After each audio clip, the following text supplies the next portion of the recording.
सभी लोगों को मेरा प्रणाम। हर हर महादेव, जय श्री राम। भारत के इतिहास में कई प्रकार के काले पन्ने दर्ज हैं। इन्हीं काले पन्नों में से एक है बाकायदा सरकारी आदेश पर संसद भवन के सामने दिन दहाड़े सरेआम सैकड़ों लोगों की हत्या। और ये लोग कौन थे? कोई आतंकी संगठन वाले या उत्पाती अथवा सरकारी संपत्ति लूटपाट या नाश करने वाले? नहीं, इनमें से कोई भी नहीं।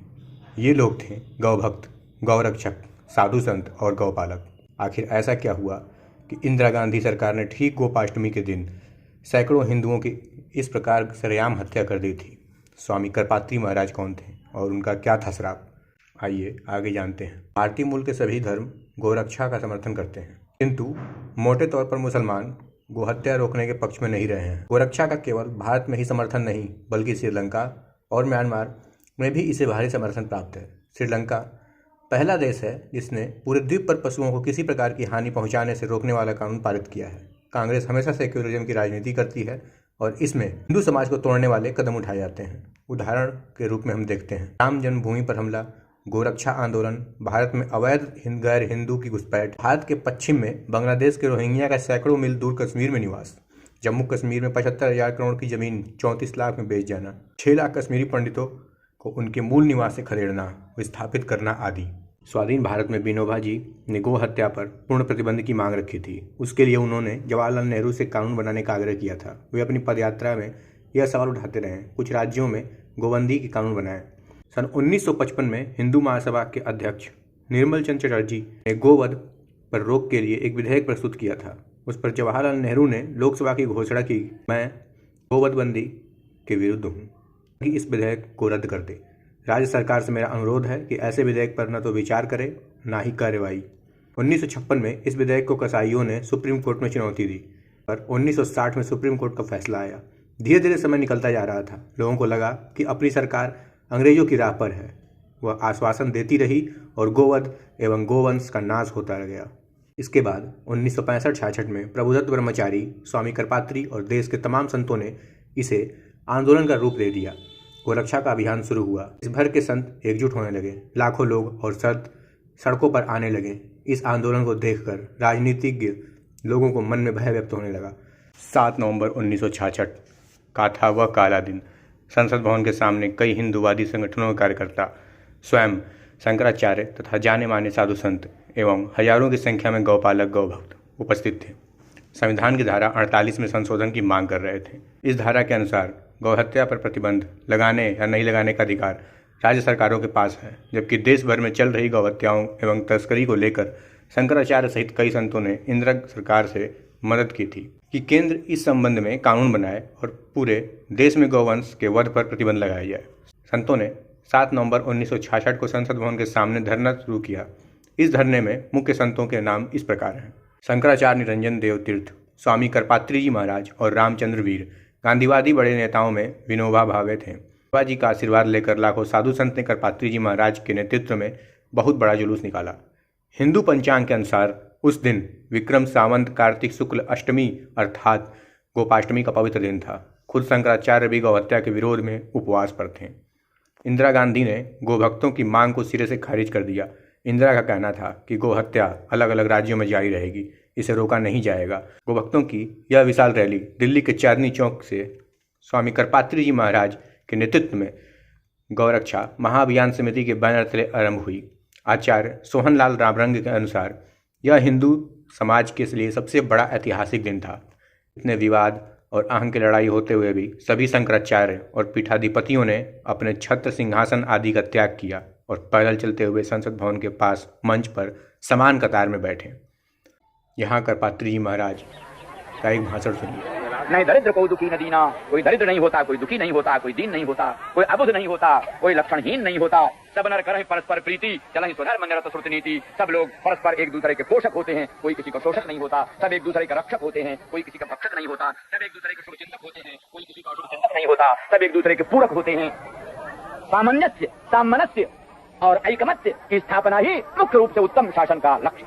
बाघ बकरा एक घाट पानी पिए, चूहा बिल्ला का आपस में मेल जोल हो जाए, सांप और लोले में भी बैर मिट जाए, ये उत्तम शासन का लक्षण है। यही राम राज्य है, यही धर्म राज्य है, यही ईश्वर राज्य है, यही धर्म सापेक्ष पक्षपात विहीन राज्य है। इसी राज्य का वेदों में वर्णन है, रामायण में वर्णन है, महाभारत में वर्णन है। यही राम राज्य है, यही धर्म राज्य है। इसी के द्वारा राजा, प्रजा, शासक और शासित सबका कल्याण होता। उसके बाद से आज तक ऐसा कभी नहीं हुआ। नई दिल्ली का पूरा इलाका लोगों की भीड़ से भरा था।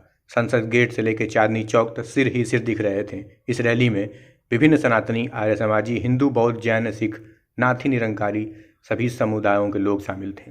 इन्हीं के साथ जगन्नाथपुरी, गोवर्धन मठ और द्वारका के शंकराचार्य, वल्लभ संप्रदाय के 7 पीठाधीश, रामानुज संप्रदाय के पीठाधीश्वर जैसे कई दिग्गज हिंदू साधु संत एवं अन्य समाज के लोग भी शामिल थे। इंदिरा सरकार ने तत्काल 48 घंटे का कर्फ्यू घोषित कर दिया और दिल्ली पुलिस को पूर्ण अधिकार सौंप दिए। जब भीड़ संसद की तरफ बढ़ने लगी और सरकार की तरफ से यह स्पष्ट घोषणा हो गई कि गौ हत्या प्रतिबंध संबंधी कोई भी मांग नहीं मानी जाएगी, यह सुनकर शांतिप्रिय तरीके से प्रदर्शन कर रही भीड़ भड़क गई।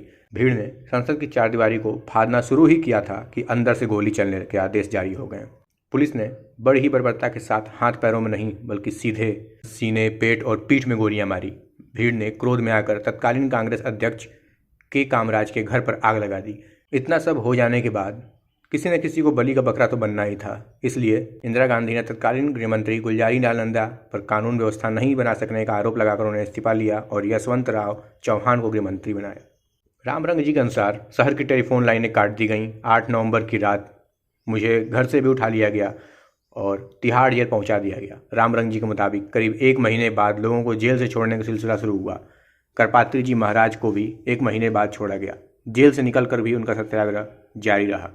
इंदिरा सरकार द्वारा इस विभत्स और क्रूर हत्याकांड के विरोध में शंकराचार्य निरंजन देव तीर्थ, स्वामी हरिहरानंद जी तथा महात्मा रामचंद्र अनिश्चितकालीन भूख हड़ताल पर बैठ गए। महात्मा रामचंद्र वीर ने उस समय 166 दिनों तक अनशन किया था।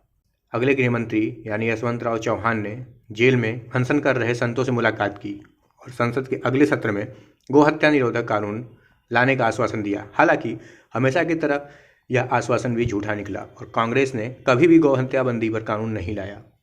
एक रिपोर्ट के अनुसार 7 नवंबर 1966 को दिल्ली में लगभग 1 लाख से कहीं अधिक लोग एकत्रित हुए थे। सरकारी आंकड़ों के मुताबिक इस गोलीकांड में 375 लोग मारे गए, जबकि प्रत्यक्षदर्शी कहते हैं कि कम से कम 5000 से ज़्यादा गौ भक्त उस दिन मारे गए होंगे। कई गाय उसमें मारी गई थी, क्योंकि गोलीकांड के बाद सरकारों ने लाशों को उठाने का मौका ही नहीं दिया और पुलिस की मदद से ट्रकों में भरकर लाशें किसी अज्ञात स्थान पर दफना दी गईं। बाद में सरकार ने इस पूरे घटनाक्रम को एक तरह से दबा दिया, जिसकी वजह से गोरक्षा के लिए किए गए उस बड़े आंदोलन का और सरकार के खूनी कृत्य से आज भी युवा पीढ़ी अनजान है। अब अंत में सबसे खास बात, इस घटनाक्रम से बेहद क्रोधित हुए स्वामी करपात्री जी महाराज ने सभी के सामने इंदिरा गांधी को श्राप दिया था। आगे आगे गाय चल रहा था, शायद उसमें आप सम्मिलित भी होंगे, और पीछे पीछे हमारे संत चल रही थी और सत्ता के मद में मत वाले लोगों ने बेमंत से गोली चार्ज किया था और उसमें संत भी मरे थे और गौ भी मरी। करपात्री जी महाराज का वह विज्ञप्ति, उस समय मीडिया नहीं थी, उस समय पेपर मीडिया थी। आर्यावर्त और केसरी में छपा था, कल्याण गौ अंक विशेषांक निकाल के देखो। उस समय करपात्री जी ने हाथ जोड़कर कहा था, हे सत्ता के अधीनों, हमारे पूर्वजों ने संविधान स्वीकार किया है, उसमें भी मेरा भी हक है, मैं भी भारत का नागरिक हूं। आपने संतों को मारा, जाओ हम संतों का खून माफ करते हैं, लेकिन याद रखना एक गाय की हत्या हुई, जाइए आपका कुल का नाश गोपाष्टमी तिथि में होगा। सब लोग भूल गए, मैं नहीं भूला, मैं नाम दे रहा हूं। अब संजय गांधी मरे आकाश में, तिथि था गोपाष्टमी। इंदिरा मरी आवास में, तिथि था गोपाष्टमी। राजीव मरे मद्रास में, तिथि था गोपाष्टमी। इतना सब हो जाने के बाद भी आज ये हिंदू समाज पता नहीं कैसे इस कांग्रेस को और ऐसे हिंदू विरोधी संगठनों का समर्थन करता है। आज इस वीडियो में इतना ही। अगले वीडियो में आपसे फिर मुलाकात होगी किसी एक नए सच को उजागर करते हुए, जिसे शायद हजारों में से 1 या 2 लोग ही जानते होंगे। तब तक के लिए जय श्री राम, हर हर महादेव।